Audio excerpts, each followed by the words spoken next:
Welcome into another episode of the News4JAGs podcast. Jamal St, Cyr and Justin Barney. Justin, day 3 of training camp, all wrapped up in the books. What up, bro? How you doing? Yeah, doing good. Yeah.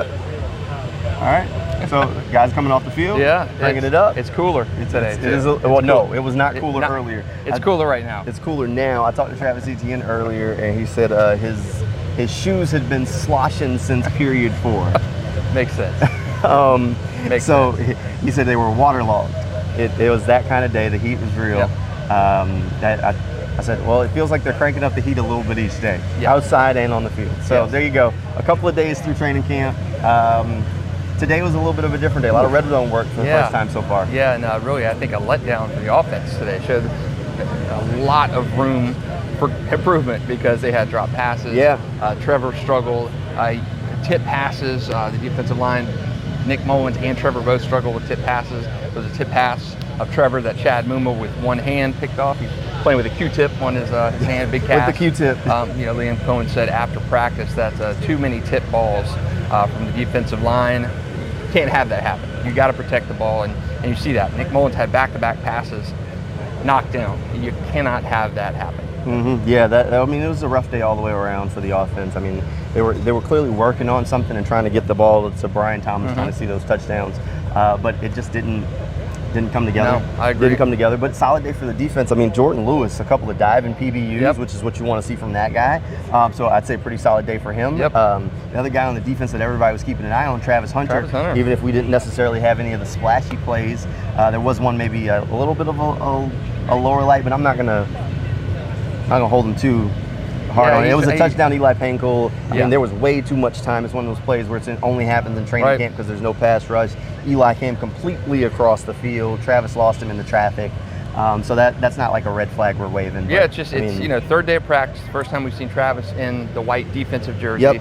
Yep. He's been practicing here and there early in portions of camp with the defensive back, pedaling work with Coach Ron Milas, but the first time we actually saw him in a team defensive drill. So interesting to see that and get that out of the way, but a lot of room, a lot of effort by the defense today and a lot of room to go for the offense. No really deep balls by Trevor. He did attempt one later in practice that would qualify as kind of a mid-range ball. BTJ went up a little bit high, and BTJ landed right on his back.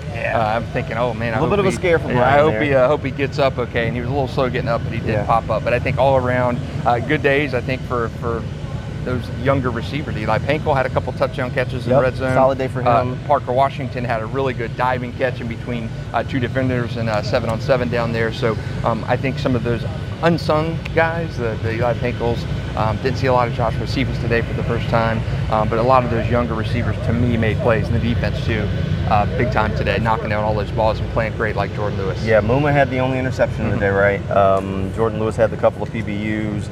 You mentioned the receivers. There was a play for Bayshall Tootin where he catches a short pass and he makes a move and makes, I can't remember the defender, but he makes him miss. He leaves White. He left White in the dust, Aiden White in the dust. And I look over and I'm one of the, let's just say one of the brain trusts has a big grin on his face on the sideline watching. He's like that. And I said, oh, okay, so you like what you see there, huh? Yeah, but it was a nice move from Tootin. So I think those are the flashes that we've seen from him that we've kind of talked about, where when he decides it's time to like crank it up to full speed, he gets there quick. He gets there quick. Quick. You know, we talked yesterday that we hadn't really seen one of those days where the offense had a really exceptional day or bottomed out day, and the defense either. And today, to me, was the first time we've seen in 3 days of camp where the defense really, I think, played head and shoulders above the offense. Yeah, this was definitely a defensive day. They did 2-minute drill. Offense didn't. I mean, the first team offense struggled all day long. They continue to rotate the safeties. Today was an Antonio Johnson day. We talked about him yesterday, and then they kind of gave him that bump forward. So, I mean, so that's that too. I mean, they just continue to kind of to shuffle this thing and get looks at a bunch of different guys around on the team to figure out what they got. Right, and you got to. That's the reason you do it in camp. And I've talked time and again about safety, that position. I mean, Antonio Johnson yesterday had a pick 6 in one of the drills. So, yeah, you're going to see and you're going to keep rolling those guys out to see what combination works best. And we're getting really closer and closer to that preseason open on August 7th. So 3 training camp practices down, 9 to go before that game against the Steelers. So a lot to work on. Hey, there's a stadium practice before that. There's a stadium practice before that. All right, so we started doing these. Who's your offensive standout for the day? I'm going to go with Eli Pankel. Okay. I'm going to go with Eli Pankel. He had a nice diving, sliding catch in the front of the end zone down there, and had another touchdown catch in in the red zone drills. A lot of red zone work today. So I'm going to kind of keep it on the offensive side of the ball. I know we picked Joshua Cephas a couple times. Antonio Johnson on defensive side. Eli to me is my guy for today. I'm starting to think you got something against Parker Washington. No, Parker had a good day. He got more reps because Travis Hunter was on defense. He caught a couple of touchdown passes, including some in tight coverage. I mean, there was one that Trevor absolutely put on him. Right in the back of the end zone. So Parker Washington's my offensive standout for the day. And I mean, that's 2 days in a row for me. I mean, this is a guy, what does he say, chop wood, carry water? And he has been chopping some wood so far through training camp. All right, defensive standout. And the whole line to me was good. Knocking down passes. Chad Mumu with the pick six, that I thought was good with one hand. He capitalized on the struggle. Jordan Lewis to me probably is my guy. That's a good one. He had some excellent plays. Dive and pass breakups. He was on Brian Thomas Jr. quite a bit today in red zone drills, and nothing on him by BTJ. So I'm going to go Jordan Lewis. A lot of honorable mentions, but Jordan Lewis for me. All right, my guys in the cornerback room, I'm going Tyson Campbell. Okay. Tyson was absolutely tried today. They kept going after Brian Thomas. They kept throwing passes his way, and they kept coming up incomplete. I mean, if you want to say one guy in my mind that had the biggest impact on the offense having a rough day, it was Tyson. And I feel like we've talked a lot about Tyson, matching, Tyson's covering Calvin Ridley every rep. Tyson's covering this. And you know what we don't talk enough about? Those guys are matching up against Tyson freaking Campbell. Right. And Tyson absolutely shut him down today. I mean, locked down. What was the phrase we were going with a couple? Like Chick-fil-A on Sundays, closed. Right. And he absolutely locked it down. They tried him and tried him and tried him, and there was nothing there. So give me Tyson Campbell as my defensive standout. I don't disagree with that. I mean, the entire defense, I mean, you could give it to somebody on the line, knocking down passes, and pressing that pocket back towards Trevor, making him uncomfortable. But somebody in the secondary had to win today, and I don't disagree with Tyson at all.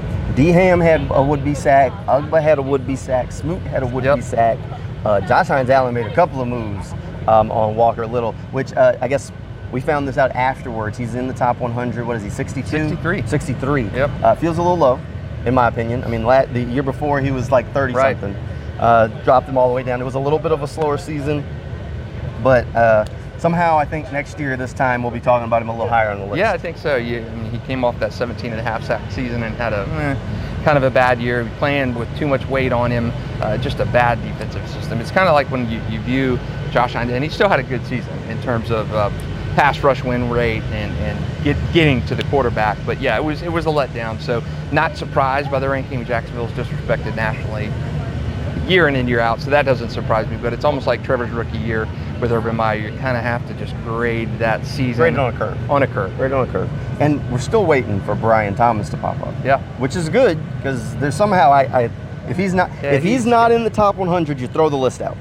Got to be in there. Just throw the list out. So he has to have yet to be named. So we're still waiting on that. We'll see when Brian makes it. I think if Trayvon stacks another 10-sack year, next year we have to be talking about Trayvon in the top 100, right? Because that would be 3 in a row if he stacks another one. I don't care how you want to grade it or what you want to say. And I think you're going to see a step. I think you're going to see a step forward from both of those guys. Yeah. Okay. So this is day 3 in the books for Jaguars training camp. If you want more coverage, make sure you're heading over to News4JAGs.com. By now, hopefully you kind of know the spiel. Go to Instagram, look for Sports for Jags. We got stuff over on News4JAGs.com. You can also track it down if you go look over on Twitter. You want it, we got it. Pictures. You want to read it, we got it. Video, whatever it is you ask for, it will come through. We appreciate you hanging out with us for these News4JAGs podcasts. We'll keep cranking them out as training camp rolls through, and we'll see you guys next time.